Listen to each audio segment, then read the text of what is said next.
General of the Armies John Joseph Pershing. September 13, 1860 to July 15, 1948. Nicknamed Black Jack, was a senior United States Army officer. He served most famously as the commander of the American Expeditionary Forces during World War I from 1917 to 1920. In addition to leading the AEF to victory in World War I, Pershing notably served as a mentor to many in the generation of generals who led the United States Army during World War II, including George C. Marshall, Dwight D. Eisenhower, Omar Bradley, Leslie J. McNair, George S. Patton and Douglas MacArthur.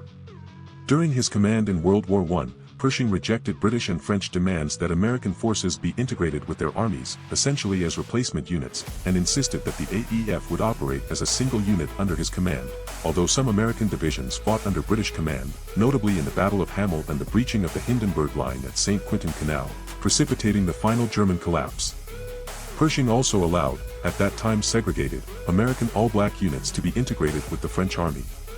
Pershing's soldiers first saw a serious battle at Cantigny, Château-Thierry, Belleau June 1 to 26, 1918, and Soissons on July 18 to 22, 1918. To speed up the arrival of American troops, they embarked for France, leaving heavy equipment behind, and used British and French tanks, artillery, airplanes and other munitions. In September 1918 at Saint-Mihiel, the First Army was directly under Pershing's command. It overwhelmed the salient, the encroachment into Allied territory, that the German army had held for 3 years.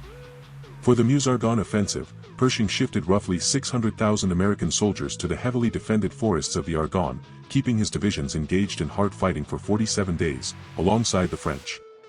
The Allied 100 Days Offensive, of which the Argonne fighting was part, contributed to Germany calling for an armistice.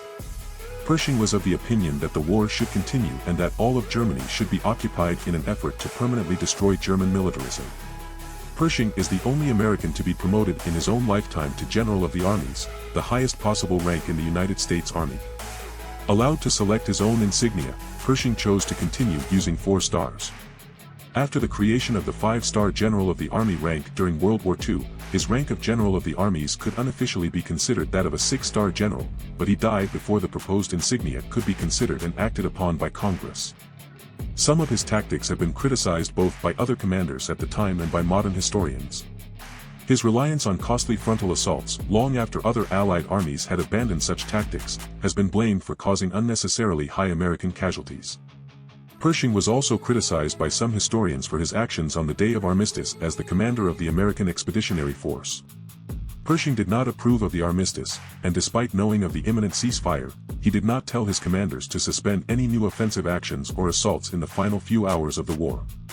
In total, there were nearly 11,000 casualties, 3,500 American, dead, missing, or injured during November 11, the final day of the war, which exceeded even the D-Day casualty counts of June 1944. Pershing and several subordinates were later questioned by Congress. Pershing maintained that he had followed the orders of his superior, Ferdinand Foch. Congress found that no one was culpable.